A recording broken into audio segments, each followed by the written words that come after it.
Dumbbell उठाते वक्त याद रखना, एक्स ने बोला था तुमसे ना हो पाएगा। और वैसे भी 1 घंटे जिम, 24 घंटे कॉन्फिडेंस, सौदा बुरा नहीं है। नमस्कार, very good morning Jaipur, good morning. मैं हूं आपके साथ शिखा शर्मा, नमस्कार। और हम आ गए हैं जगतपुरा स्थित गोल्ड स्टार जिम में हमारे इस खास बुलेटिन में आपको लेकर, जिसका नाम है सेहत और खबर है साथ साथ में। आज के दिन हम आपको बताएंगे तमाम बड़ी खबरें, क्या कुछ होने वाला है, मुख्यमंत्री भजनलाल शर्मा के प्रस्तावित कार्यक्रम, अब किस तरह से दुनिया भर में नजरें टिकी हैं ईरान अमेरिका युद्ध पर, और भी बहुत कुछ। चलिए शुरुआत करते हैं आज के दिन की फिटनेस टिप्स पर भी बात करेंगे, लेकिन वो बाद में। पहले आपको बताते हैं आज के दिन की तमाम बड़ी खबरें। सबसे पहले बात करते हैं मुख्यमंत्री भजनलाल शर्मा के आज के प्रस्तावित कार्यक्रम से जुड़ी।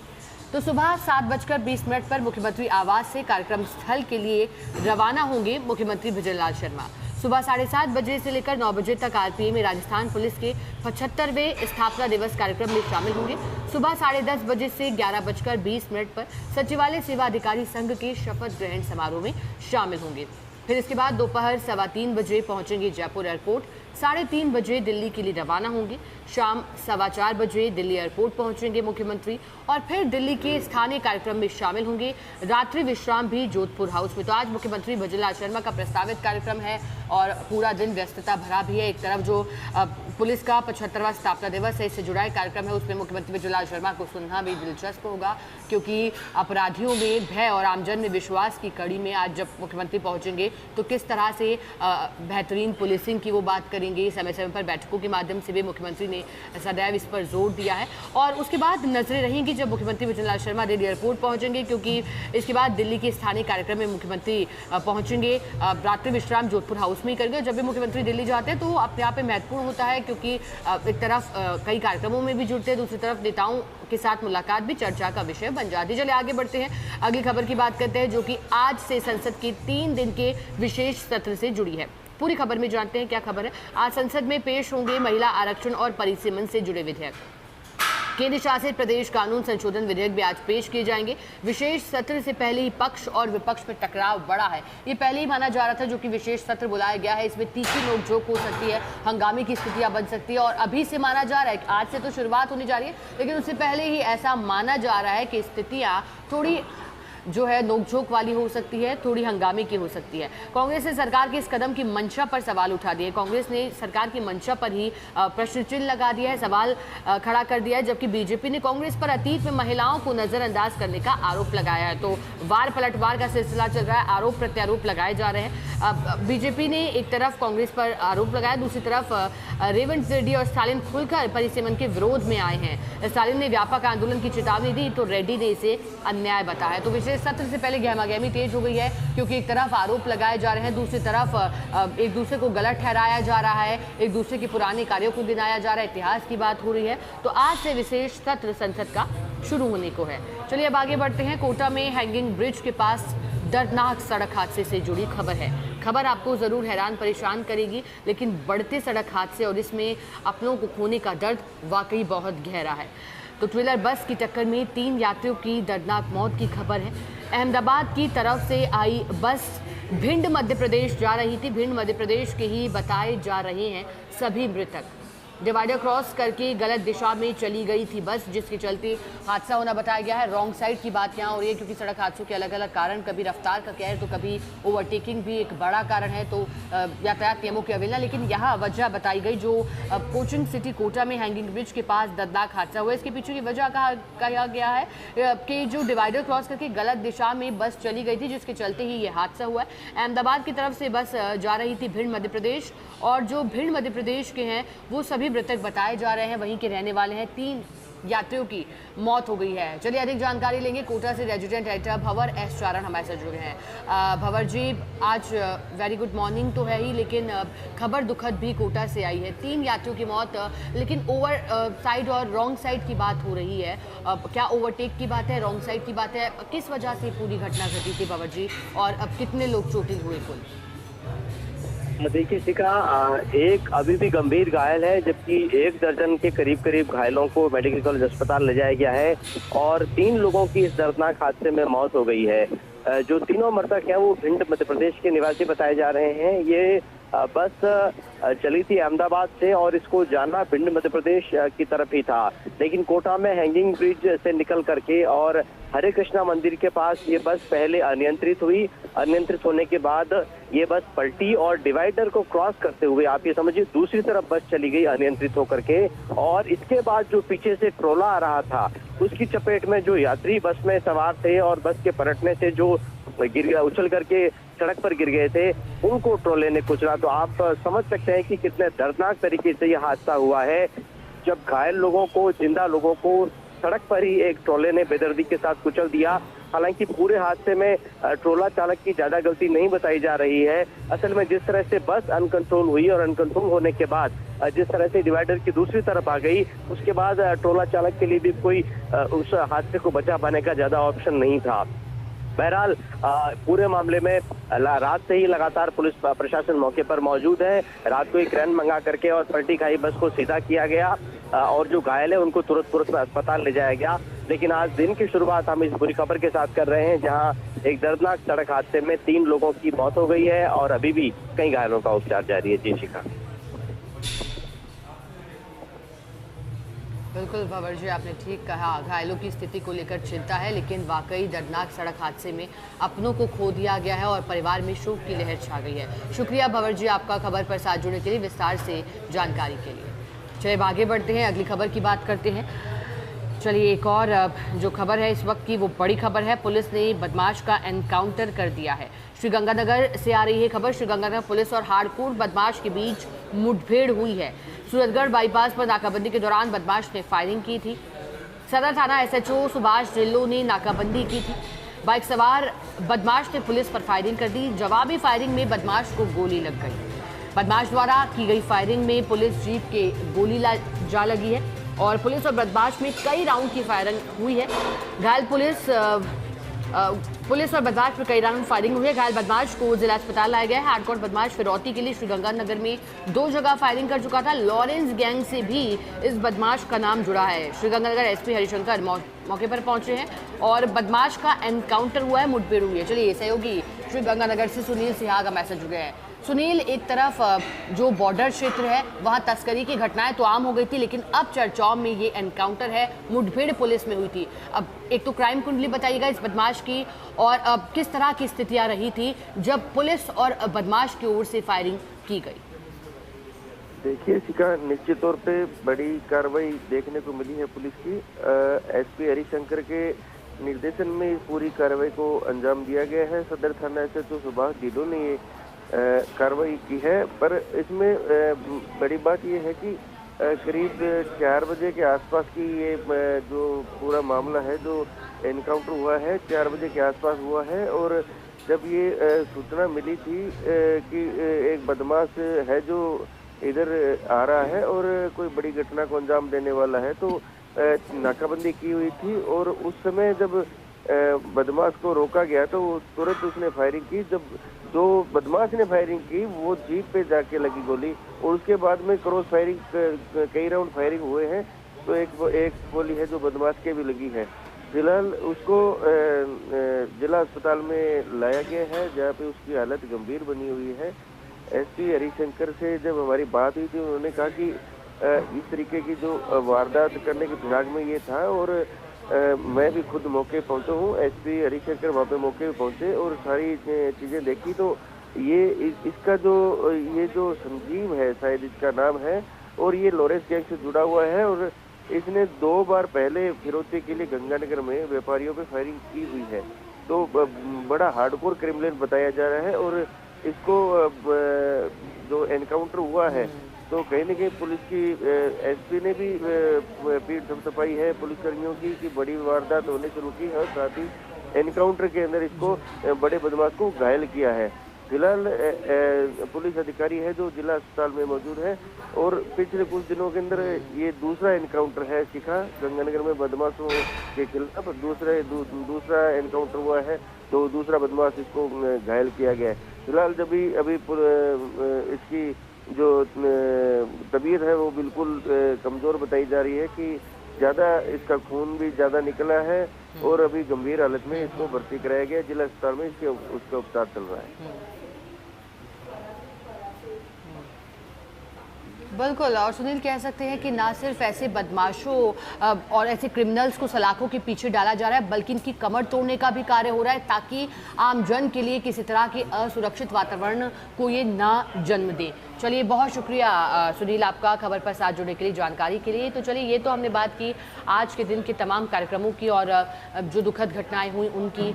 और अब हम सीधे बात करेंगे फर्स्ट इंडिया समूह के डेली इंग्लिश पेपर और दैनिक हिंदी अखबार की खबरों की। सबसे पहले हम आपको बताते हैं first India daily English newspaper में पहली प्रकाशित खबर क्या कहती है, जो आपके लिए जानना जरूरी है, हो भी सकता है। चलिए आगे बढ़ते हैं, बताते हैं कि चौधरी बिकम बिहार बीजेपी सम्राट। तो सम्राट चौधरी का नाम चर्चाओं में है 2 दिनों से ही, लेकिन कल उन्हों की ताजपेशी हो गई है। कल वो बिहार के मुख्यमंत्री बन गए हैं और पहला मुख्यमंत्री भारतीय जनता पार्टी को बिहार का मिल गया है। पूरी खबर बताते हैं आपको। Samrat Choudhary, deputy chief minister until Tuesday on Wednesday took oath as Bihar chief minister, becoming the first BJP leader to occupy the top post in the state. तो पहले वो बीजेपी के ऐसे नेता बन गए हैं जिन्होंने भारतीय जनता पार्टी के मुख्यमंत्री का पद संभाला है। भारतीय जनता पार्टी का मुख्यमंत्री पहली बार बिहार में बना है और कल उनका शपथ ग्रहण समारोह हुआ था। उनके साथ साथ 2 और उप मुख्यमंत्री ने भी शपथ लिया था। नजरें इस पर टिकी थी बिहार की सियासत में सभी की। तो Bihar governor Syed Ata Hasnain administered the oath of office to Samrat Choudhary लोक भवन इन पटना। तो कल ये पूरा कार्यक्रम बिहार के पटना में लोक भवन में आयोजित हुआ था, जब राज्यपाल की ओर से जो सैयद अता हसनैन है उन्होंने शपथ दिलाई थी। The BJP has CMs in UP, MP, Chhattisgarh, Rajasthan, Uttarakhand and Haryana, Delhi and major Hindi heartland state with Bihar as the notable exception। तो बिहार के साथ साथ जो भारतीय जनता पार्टी है उसके जो खास तौर पर उत्तरी राज्य है देश के, उसमें जो दबदबा है या कहें कि उत्तरी राज्यों में भारतीय जनता पार्टी के मुख्यमंत्रियों की बात हो रही है। और यहाँ जब हाल ही के वर्षों में चुनाव हुए थे तो भारतीय जनता पार्टी ने अब चुनाव में जीत हासिल की, फिर वहाँ उनका मुख्यमंत्री होना, चाहे बात उत्तर प्रदेश की करें, राजस्थान की करें या फिर छत्तीसगढ़ की करें, उत्तराखंड की करें, और अब बिहार तक भी। और अब एक्सपेक्शन हो चुका है, चलिए एक्सेप्शन हो चुका है। चलिए आगे बढ़ते हैं, अगली खबर की बात करते हैं। Modi charts 9 point road map to growth. तो प्रधानमंत्री नरेंद्र मोदी ने 9 सूत्र बताए हैं जो कि विकास की ओर ले जाते हैं। पूरी खबर जल्दी से आपके लिए। PM Narendra Modi on Wednesday inaugurated गुरु भैरवैक्य मंदिर एट श्री श्रेष्ठा आदि चुचुनगिरी इन मांड्या डिस्ट्रिक्ट इन कर्नाटका। तो प्रधानमंत्री नरेंद्र मोदी ने कल कर्नाटक के मांडक डिस्ट्रिक्ट में कल एक बहुत ही महत्वपूर्ण जो है श्री श्रेष्ठा आदि चुचुनगिरी मांड्या डिस्ट्रिक्ट में एक जो गुरु भैरवाक्य का जो मंदिर है उसका उद्घाटन किया है। वो तस्वीरें भी हमने फर्स्ट इंडिया न्यूज़ पर आपको दिखाई थी जब प्रधानमंत्री पहुंचे थे। Shri Guru Bhairavaikya Mandir is a memorial dedicated to revered Shri doctor Bala Gangadhar Nath Mahaswami, the 71st pontiff of Shri Adi Chunchanagiri महात्मा मठ। तो जो महात्मा मठ से जुड़े हैं, ये एक तरह का जो है स्मारक है जो उनके लिए और उन्हें समर्पित है, और जिसके पीछे का मकसद यही है कि जिस तरह का उनका योगदान रहा है समाज में उसे दर्शाना, साथ ही ये जो सिविलाइजेशन है उसे और गहरा करता है। इसकी जो लेगेसी है, जो इसकी विरासत है वो काफ़ी पुरानी है। और प्रधानमंत्री नरेंद्र मोदी पहुंचे थे, ना सिर्फ उन्होंने इतना बल्कि उन्होंने जो 9 सूत्र दिए हैं वो विकास के बताए हैं, जिसमें उन्होंने एक पेड़ माँ के नाम की बात कही है, वाटर कंजर्वेशन की बात कही है, जल संरक्षण की बात कही है, और वोकल फॉर लोकल की बात कही है, और डोमेस्टिक टूरिज्म को प्रमोट करने की बात प्रधानमंत्री नरेंद्र मोदी ने कही। Adopting chemical free natural farming पर भी प्रधानमंत्री नरेंद्र मोदी ने जोर दिया। चलिए आगे बढ़ते हैं, अगली खबर की बात करते हैं। Last ditch bid for peace, Pak's Munir lands in Iran to convey Trump's offer. तो ये माना जा रहा है कि last ditch bid for peace, ये आखिरी रास्ता है शांति के लिए। और ऐसा इसलिए कहा जा रहा है क्योंकि जो पाक मुनीर हैं वो ईरान पहुंच गए हैं ट्रंप का संदेश देने के लिए, या फिर कहें ट्रंप को ऑफर देने के लिए। The fragile cease fire between Iran and the United state is nearing it's deadline. तो जो सीज फायर हुआ था वो अब डेडलाइन पर आ गया है। सीज फायर की जो समय सीमा थी वो भी समाप्ति की ओर है, लेकिन उससे पहले क्या होता है, जब इस्लामाबाद में हुई जो शांति वार्ता थी वो बेनतीजा रही थी, विफल रही थी। तो अब पाक के मुनीर हैं वो पहुंच गए हैं ईरान में और ट्रंप का ऑफर लेकर के। अब क्या होता है, on Wednesday there were signs of movement as a Pakistan delegation arrived in Tehran carrying a fresh message from Washington and preparing the ground for a second round of talks. तो जो general Munir हैं, आसिम मुनीर हैं, वो पहुंच गए हैं और तेहरान में वो पहुंचे थे। तेहरान में पहुंचकर वो मैसेज लेकर के पहुंचे थे और उनकी मुलाकात भी हुई थी। चलिए आगे बढ़ते हैं, जो अगली खबर है उसकी बात करते हैं। सीएम एड्रेसेस नारी शक्ति वंदन सम्मेलन, विमेन विल फुलफिल विकसित भारत विजन, ये कहा है मुख्यमंत्री Bajulal Sharma. Chief minister Bajulal Sharma on Wednesday described the Nari Shakti Vandan act introduced under the leadership of prime minister Narendra Modi as a historic step that will significantly enhance women's participation in politics by providing 33% reservation in parliament and state assemblies। तो मुख्यमंत्री बजुलाल शर्मा ने जब कल सम्मेलन को संबोधित किया था, उन्होंने बताया था कि महिला सशक्तिकरण की दिशा में ये एक मजबूत और महत्वपूर्ण पहल है। प्रधानमंत्री नरेंद्र मोदी को इसके लिए धन्यवाद भी दिया था, श्रेय भी दिया था। Addressing the Nari Shakti Vandan Sammelan at Birla auditorium, Sharma said the legislation would ensure women's direct involvement in key area such as education. चलिए अब बात करते हैं, ये तो थी डेली इंग्लिश पेपर की खबर। अब हम बात करते हैं दैनिक हिंदी अखबार सच बेधड़क की खबरों की। तो पहली प्रकाशित खबर आपके लिए, संसद का विशेष सत्र आज से है, तो 850 सीटें, 33% महिला आरक्षण पर मुहर लगेगी, ये बड़ी बात है।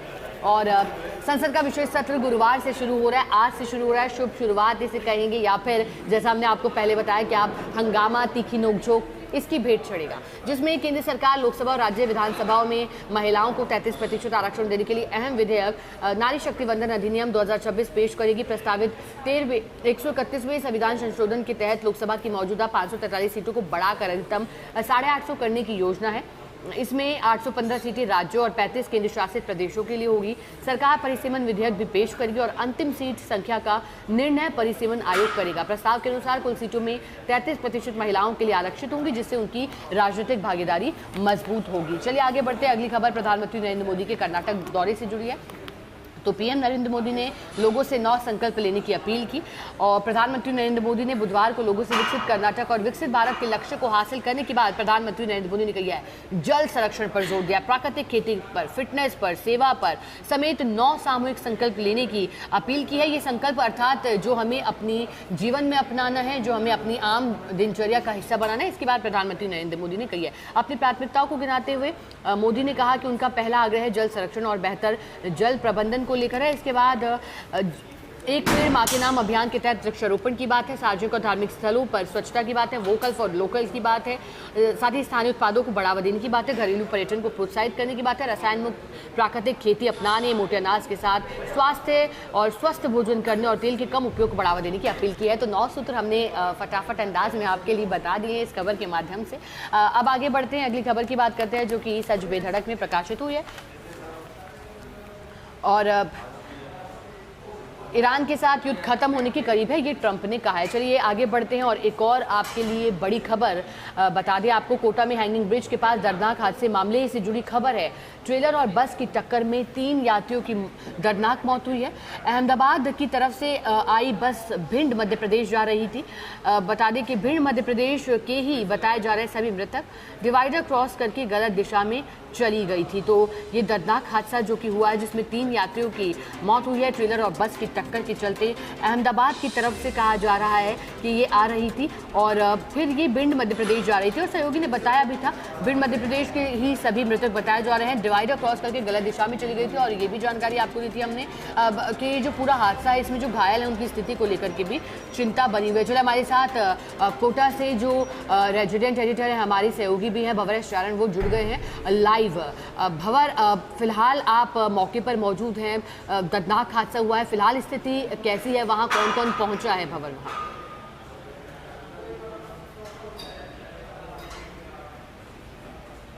जी देखिए, ये देर रात का हादसा है। जो मृतक है उनके डेड बॉडी को फिलहाल पुलिस ने मोर्चरी में रखवाया है और जो घायल है उनको अस्पताल पहुंचाया गया है। लेकिन जो हादसा स्थल है वहां से सीधी तस्वीरें मैं आपको दिखा रहा हूं।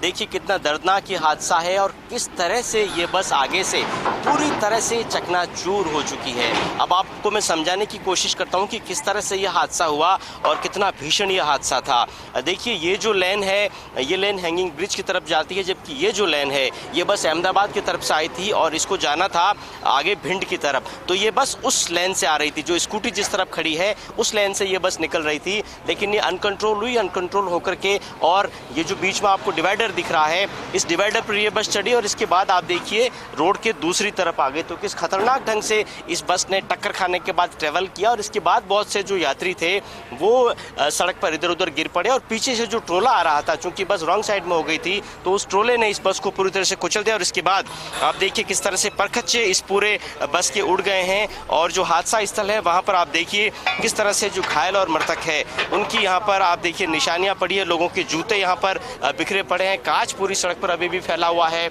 ये जो साइड है, इस साइड से जो ट्रोला आ रहा था उस ट्रोले ने सड़क पर पड़े लोगों को बहुत बेदर्दी से यहाँ पर कुचला है, जिस वजह से ये पूरा हादसा यहाँ पर पेश आया। एक बार फिर से आपको लॉन्ग शॉट दिखाने की कोशिश करता हूँ। ये स्लीपर बस है जो कि चली थी अहमदाबाद से और इसको जाना था भिंड मध्य प्रदेश। जो तीनों मृतक है वो भिंड मध्य प्रदेश के बताए जा रहे हैं और जो घायल है उसमें एक की हालत अभी भी गंभीर है। कुछ प्रत्यक्षदर्शियों से आपको जोड़ने की कोशिश करता हूँ। कुछ बताएंगे सर, किधर से ये बस आ रही थी और आखिर ये अनकंट्रोल हुई कैसे?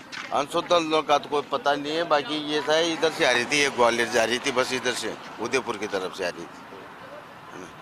हादसा इतना खतरनाक था कि मोहल्ले में जो 11 साढ़े 11 बजे करीब का हादसा है, बाकी पब्लिक यहाँ पहुँच गई थी, रात को पहुँच गई थी। तो फिर सारे लोगों को पुलिस ने निकाला या कुछ लोग बस के अंदर फंसे थे? पुलिस भी आ गई थी, पुलिस ने भी हेल्प करी, यहाँ के निवासियों ने भी हेल्प करी, जो उसमें सुरक्षित आदमी वो भी बाहर आए, उन्होंने भी उनको निकाला, पब्लिक ने भी निकाला। तो देखिए रात को स्थानीय लोग भी आ गए थे और पुलिस की उन्होंने भी मदद करी। आप देखिए आगे का जो बस का हिस्सा है वो तो बहुत ही बुरी तरह से चकनाचूर हुआ है और पीछे तक आपको इस दुर्घटना के बाद बस में बर्बादियों के निशान मिलेंगे। और ये स्लीपर बस थी, देखिए बस की स्थिति भी कोई बहुत अच्छी नहीं थी, लेकिन बहुत लंबे रूट पर ये बस चली थी। देखिए आप बस के टायर किस तरह से निकल गए, चेसिस किस तरह से निकल गई है और इस बस के परखच्चे उड़ गए हैं। KS भदावर ट्रेवल्स की ये बस है और आप नीचे अगर एड्रेस देखेंगे तो एड्रेस भी भिंड का ही लिखा हुआ है, यानी वहीं से इस बस को जाना था, वहीं उसका मुकाम था और MP नंबर की ये बस है। मैं आपको दूसरी तरफ लेकर के आया हूं और आपको दिखाने की कोशिश कर रहा हूं कि देखिए बस का जो दूसरा हिस्सा है वो भी कितना बुरी तरह से बिल्कुल भंवर, जैसा कि आप जानकारी दे रहे हैं, आगे भी आपसे जुड़ेंगे और दर्दनाक सड़क हादसे में वाकई परिवार तबाह। बहुत शुक्रिया भंवर आपका साथ जुड़ने के लिए। और देखिए अब लगातार सेहत और खबर साथ साथ बुलेटिन में आपको बता रहे हैं क्या बड़ी खबर है और कितना दर्दनाक हादसा हुआ। लेकिन अब हम आपसे बात करेंगे अब फिटनेस को लेकर के, फिटनेस टिप्स जहां हम आपके लिए लेकर आते हैं। हम चूंकि मौजूद हैं गोल्ड स्टार जिम में, आज हमारे साथ मौजूद है पूजा पराते और अब यहाँ पे व्यवस्थाएं संभाल रही है लंबे समय से, फिलहाल फील्ड हेड है। इनसे बात करते हैं और इनके से भी जानते हैं इनका एक्सपीरियंस क्या है फिटनेस वर्ल्ड में। पूजा जी, सबसे पहले तो आपका स्वागत करती हूँ। फिटनेस को लेकर क्या आप मानती हैं, लोग तरह तरह से अपने लिए ख्वाब देखते हैं, कोई फिट रहने के लिए आता है, कोई वजन कम करने के लिए आता है, कोई मसल्स के लिए आता है, आपका क्या एक्सपीरियंस है, अभी तक क्या जाना आपने फिटनेस के बारे में? एक्चुअली क्लाइंट्स का ये इशू होता है कि मैम देखो हमें लॉन्ग शॉर्ट पीरियड के लिए होता है, ये पीरियड में हमारा इतना केजेस कम होना चाहिए, लेकिन क्लाइंट पे डिपेंड करता है कि वो डाइट कितना फॉलो कर रहा है ना। मिनिमम 60% अगर आप डाइट फॉलो कर रहे हैं, 40% आपका वर्कआउट हो रहा है तो आपको रिजल्ट डेफिनेटली मिलेगा, है ना। आपको जो डाइट में प्रॉपर जंक फूड्स आपको लेना नहीं है, नॉर्मल प्लेन डाइट आपको लेना है और मिनिमम 30-40 मिनट्स का आपका वर्कआउट रेशो रहेगा, वो आपको डेली फॉलो करना रहेगा। और मैम जैसे ये सब आपको कितना समय हो गया इस फील्ड में? मैम इस फील्ड में मुझे हो गया है मिनिमम 8 to 9 ईयर्स हो चुका है। लॉन्ग पीरियड के लिए मैं तलवलकर्स में थी, तलवलकर्स मुंबई, नागपुर, और उसके बाद मैं बारबेरियन जिम में थी and after that fitness hub में, और अभी यहाँ पे मैंने जयपुर में गोल्ड स्टार जिम ज्वाइन किया है। तो आपने फिटनेस को लेकर के काफ़ी लोगों से मुलाकात करी होगी, आपको क्या लगता है क्या कंसर्न लोगों का अधिकतर होता है फिट रहने? क्योंकि ऐसा ही नहीं, सिर्फ जिम ही नहीं, अगर घर बैठे ऑफिस बैठे भी फिट रहना चाहते हैं तो कैसे आप लोग और पूरी टीम मोटिवेट करती है सभी को? मैम देखो घर बैठे तो पॉसिबल नहीं है वेट लूज़ करना। मिनिमम आपको देखो योगा, जुम्बा हो गया, एरोबिक्स हो गया, वेट ट्रेनिंग हो गया, ये सब कुछ आपको करना रहेगा विद डाइट मस्ट रहेगा। डाइट अगर आप 60% करते हैं देन आपको रिजल्ट मिलना ही है। अगर क्लाइंट्स का इशू रहता है कि मैम देखो हम डाइट नहीं करेंगे तो कैसे पॉसिबल होगा उनका वेट लूज़ होना, पॉसिबल नहीं है मैम। तो क्लाइंट्स का काउंसलिंग में ये होता है कि जैसे मैम देखो 3 मंथ का पैकेज है हमारा, 3 मंथ में हमें इतना कम करना है, लेकिन वो क्लाइंट पे डिपेंड करता है, क्लाइंट के बॉडी पे डिपेंड करता है कि वो कितना रिस्पॉन्ड कर रहा है। है ना। अगर वो यहाँ पे 1 आवर वर्कआउट कर रहे हैं, 23 आवर्स वो बाहर क्या फॉलो कर रहे हैं, ये उन पे डिपेंड करता है मैम। बिल्कुल, आपने ठीक कहा कि सभी का और अपने तरीके से सभी फिट रहना चाहते हैं। कुछ लोग जो होते हैं वो अधिक खर्च करना चाहते हैं, कुछ लोग नहीं करना चाहते। तो इसी पर मैं आपसे अगला सवाल पूछूंगी, क्योंकि हम फिटनेस की बात कर रहे हैं, ये सब फिटनेस दुनिया का हिस्सा है पूजा जी। अब क्या लगता है कि जो लोग फिट रहना चाहते हैं, कम खर्च करना चाहते हैं, क्या उनके लिए यहाँ पर आकर वर्कआउट करना ठीक है, या फिर जो पर्सनल कोच है या पर्सनल ट्रेनर है वही उनके लिए बेहतर साबित होता है? क्या आप लोग उसको बेहतर डिफ्रेंशिएट करते हैं ताकि जो लोगों के डाउट्स हैं वो क्लियर हो? मैम देखिए, जनरल वर्कआउट भी वो कर सकते हैं, लेकिन कैसे कि अगर उनका जो मोटो रहता है, वो टारगेट रहता है कि नहीं मिनिमम मुझे 1 मंथ 3 मंथ में, जैसे क्लाइंट्स का क्वेरी रहता है मैम देखो हमें 1 मंथ 3 मंथ में मिनिमम करना ही है, तो उसको मैम विद पीटी अगर जाते हैं तो वो बेस्ट होता है मैम। क्योंकि पीटी जो होता है वो उनका बीसीए टेस्ट करवाएगा, उनका डाइट से लेके सारी चीज़ें उनको वो गाइड करेंगे। ये सब कुछ उन पे रहता है। जैसे क्लाइंट्स कोई नहीं आ रहा है तो उनको कॉल करके बुलाना है, मोटिवेट करना है, ये सब ट्रेनर्स का रेशियो रहता है। अच्छा, इस प्रोग्राम को हम क्लोज करेंगे जल्दी से, क्योंकि आप भी फिटनेस वर्ल्ड की अब क्वीन है, लंबे समय से जुड़ी हुई है, लोगों की समस्याएं दूर करेंगे। एक जल्दी से आप क्या कहेंगे शॉर्ट एंड स्वीट फिट रहने के लिए कुछ? मैम बस फिट रहने के लिए आपको जंक फूड से दूर रहना है और डेली आपको थोड़ा रूटीन वर्कआउट स्टार्ट करना रहेगा। ठीक है, तो फिटनेस वर्ल्ड की क्वीन भी नहीं कह सकते, हम लंबे समय से जुड़ी हुई हैं। उनका कहना है कि फिट रहना है तो क्लीन डाइट जरूरी है, वर्कआउट को समय दें, अपने लिए समय निकालें, तभी आप फिट रहेंगे। तो चलिए आज के लिए हमारी इस खास बुलेटिन में इतना ही।